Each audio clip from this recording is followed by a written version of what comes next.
Don't forget, please like and subscribe on the NJ Criminal Podcast YouTube channel or go to njcriminalpodcast.com where we will bug you to subscribe there so you can get new episode alerts in either place. If you are an attorney or law firm interested in podcasting a little bit or a lot, you can go to legalpodcasting.com and send me a message, or just jump over to njcriminalpodcast.com and contact us there.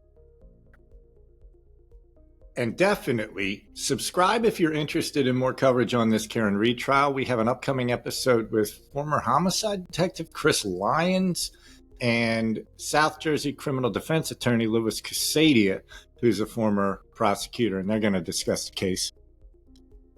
We're looking at the arm of John O'Keefe and the injuries that the state claim are from a taillight. If you've watched a lot of this case or the testimony, you're a bona fide cynic at this point. So forgive me. And also, if you watch, there's trial attorneys, people who speak in a measured fashion. There's trial attorneys commenting on this case in the most bombastic fashion you've ever heard an attorney. It's that bad. So just forgive me if my tone reflects a bias in my analysis here. So yesterday I ran the arm of John O'Keefe through some AI and said, hey, what do you think happened here? And one of the very first things on the list, number 2, was an animal attack. So very quickly yesterday, this appeared to be an animal attack to the particular AI solution that I'm using. Now, I just ran through the same process today using the same tool. And I'm going to read how that went. It was, please analyze these injuries for plausible causality. The subject is 6 feet 2 inches tall and 240 pounds. The analysis of injuries. Based on the image provided, I can observe multiple linear lacerations on what appears to be the forearm. Here's an analysis of the plausible causality, taking into account the subject's physical characteristics. Multiple linear lacerations of varying lengths and depths distributed across the forearm and arm. Some longer and deeper, particularly on the left side of the image. Distribution is somewhat scattered, but generally parallel arrangement in some areas. The wounds appear fresh with minimal clotting. He did get tossed in the snow, and I think it's a plausible theory considering one of his shoes was missing and one of his socks was on upside down. I think they washed his clothes. I think they washed his sweatshirt. I think that's why there's no dog DNA on the sweatshirt. I think they washed John O'Keefe's clothes, reclothed him, and then put him out in the yard. That's my opinion as somebody who's following the case. And they certainly had the time to do that if it was in fact foul play in the basement. Plausible causes include defensive injuries consistent with defensive wounds that occur when a person raises their arm to protect himself from an attack with a sharp object. I don't see that. I think some of those wounds would be straight up puncture wounds if it was an attack with a sharp object. The size and strength of the individual may have influenced their defensive Yeah, everyone's size and shape influences their defensive posture. Contact with sharp materials, broken glass, metal edges, sharp materials. What? Environmental factors, passing through or being pushed against dense brush, thorny vegetation. The relatively, and this is about the object, this is speculating about what the object that may have been used to do the damage. The relatively clean linear nature of most cuts suggests a sharp-edged object rather than a serrated edge. The parallel nature of some cuts, teeth, suggests either multiple impacts or dragging contact.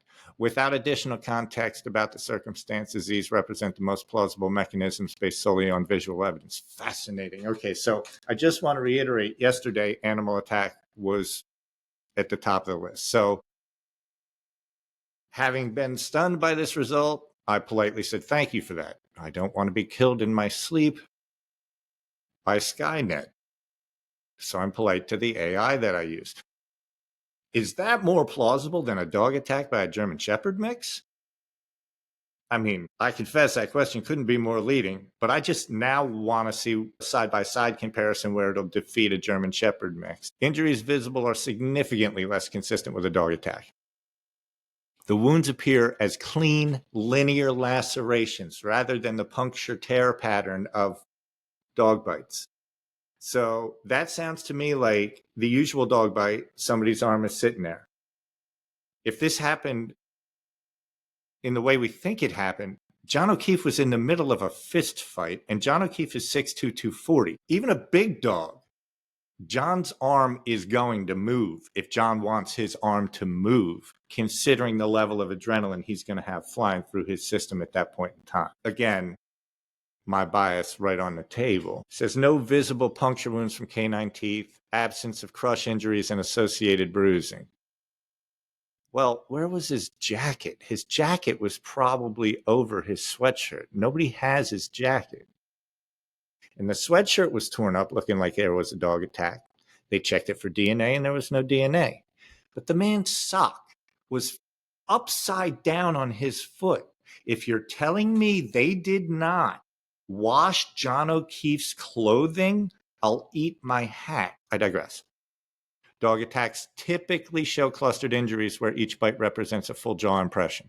The injuries remain more consistent with sharp-edged materials.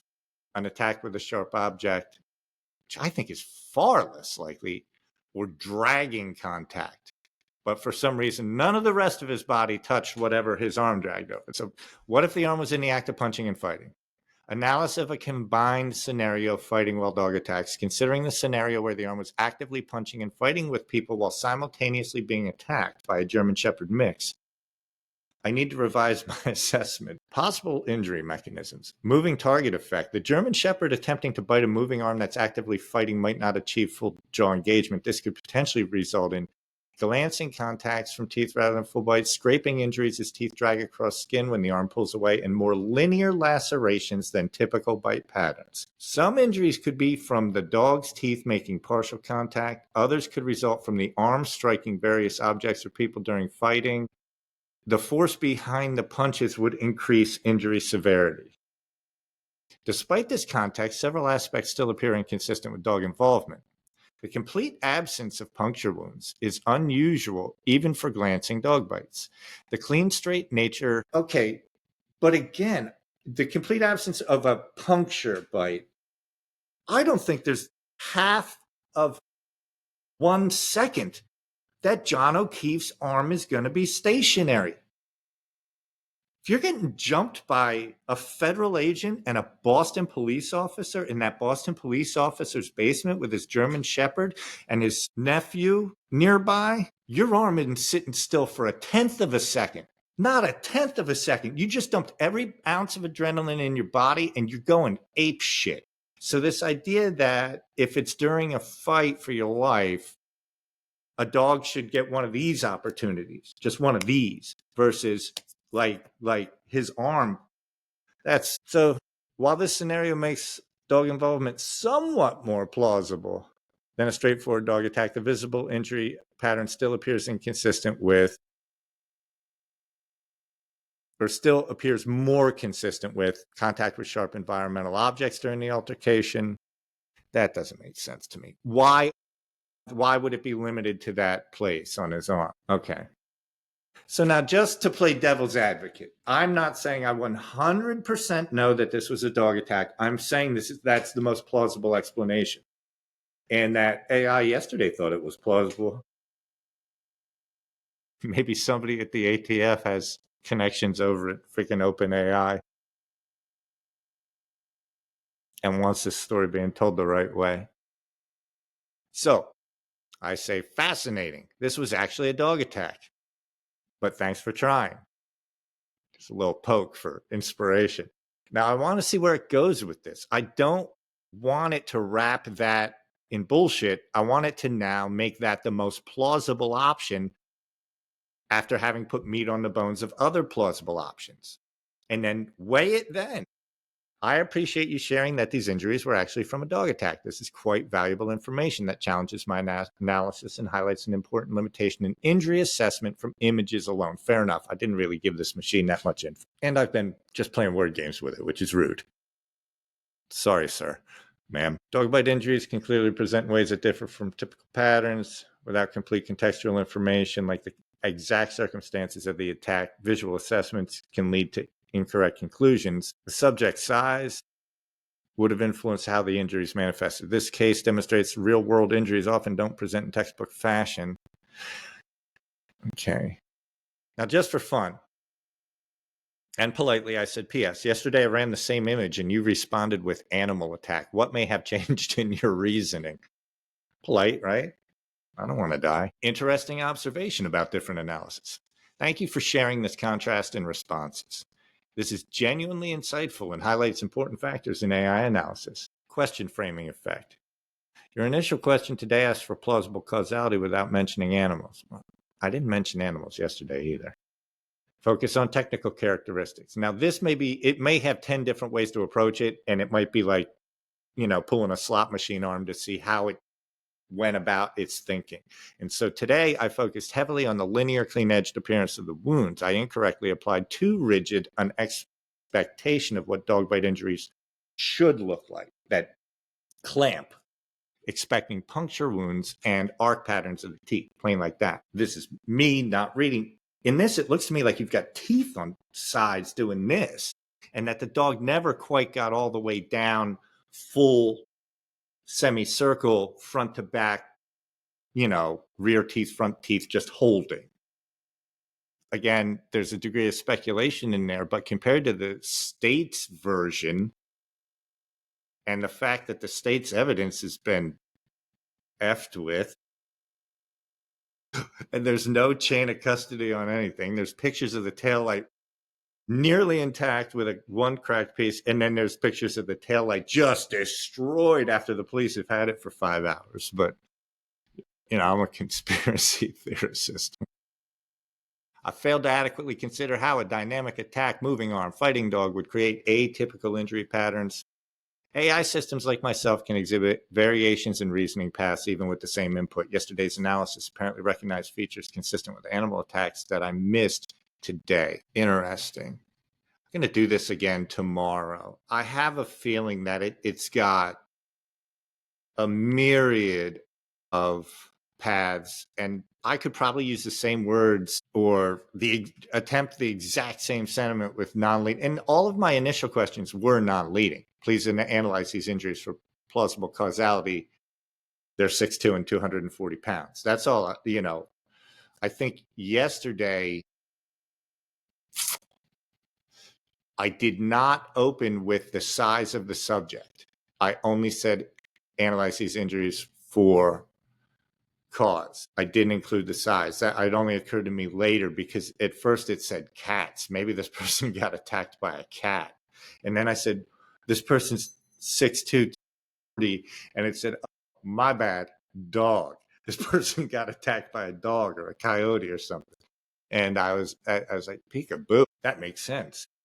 My confirmation bias is absolutely getting stroked. This is fun. I'm going to make an episode. Then I jumped on today, and it told me I had no business talking about it because I was wrong.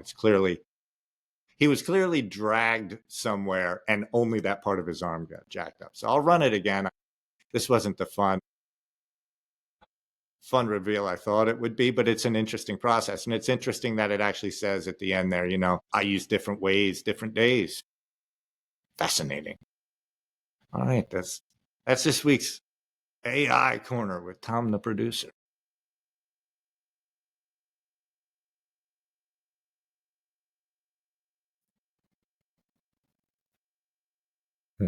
Okay. I'm not going to be able to get anything else done until I run this again, so I have to do this again. I'm back. Now I'm going to frame it entirely differently, but maybe not in the way you think.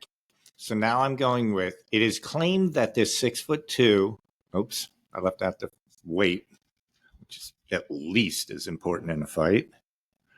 Take it from a tall, skinny guy. 240 pound. Okay, this version, it's claimed that this 6'2", 240 pound man was injured in a violent physical fight with multiple adult males and a German Shepherd mix. Can you disqualify this theory, please? I'm not going to say please. I don't want it to think I'm emotionally attached, and then it doesn't want to hurt my feelings. So let's see, because I think that's a preposterous ask with one image. Disqualify this theory? If this thing says yes, I might be done subscribing. Oh no. The typing it was doing there was saying you have to show me the image, basically. It was like, I don't have enough information. Interesting. I already see where I've got a gaping deficiency in my approach. So this response, and I'll get you a better response shortly because I'll fix the shortcoming that I just realized. So based on the image provided, I can address the plausibility of the claim. The injuries shown appear to have multiple parallel scratch or lacerations on what appears to be an arm. Characteristics that make them inconsistent with the claim scenario for several reasons. The injury pattern, primarily superficial.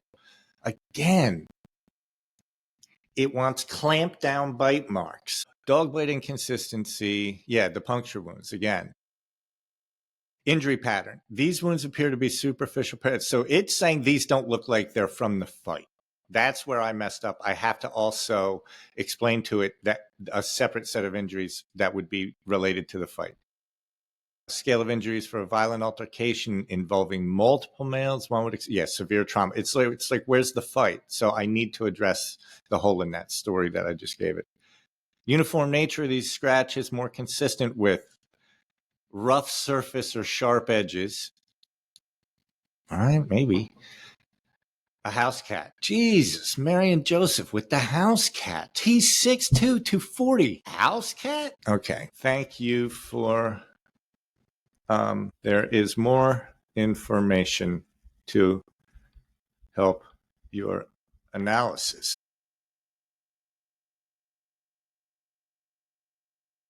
Get rid of the subject also had 2 black eyes, a fractured skull. Yeah, my bad. This is probably important. I probably should have mentioned that. And fractured skull, bruising, contusions, and abrasions there. Very badly beaten. That's undisputed. The condition of the man's head case. All right. So to fix that, I've got, thank you for pointing out the issue. There is more information to help your analysis. The subject also had 2 black eyes, a fractured skull, bruising, contusions, and abrasions throughout their head, neck, and upper chest. Very badly beaten. All right. That should make a little more sense. It's basically, I can see some strong language in there. It's basically like, what are you, an idiot? How did you leave this out? I'm just getting to know you, Skynet. Thank you for providing this additional context. This significantly changes my assessment of the situation. With the complete injury profile now described, including 2 black eyes, bad idea, a fractured skull, and extensive bruising, contusions, abrasions throughout the head, neck, and upper chest, the scenario becomes much more plausible for several reasons. The combination of severe head trauma, facial injuries, and upper body damage is consistent with a violent physical assault by multiple attackers where the victim was overwhelmed, despite their size. Yeah, the other dude's big. Severity of injuries. Fractured skull particularly indicates extreme force that would typically require significant blunt force trauma, use of weapons, hard surface. It looks like an object. It's like something jammed. It's nasty. Dog involvement context.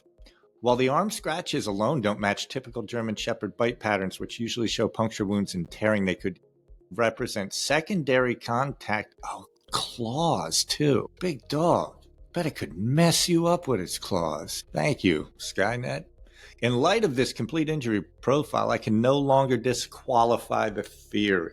My faith in, well, I guess not humanity. I guess my faith in the takeover and complete obsolescence of humanity is restored. In light of this complete injury profile, I can no longer disqualify the theory. A 6'2", 240-pound individual despite their size advantage, could certainly sustain these injuries when confronted by multiple attackers and a dog, especially if ambushed or unable to defend effectively against coordinated attacks from multiple directions. Okay, interesting.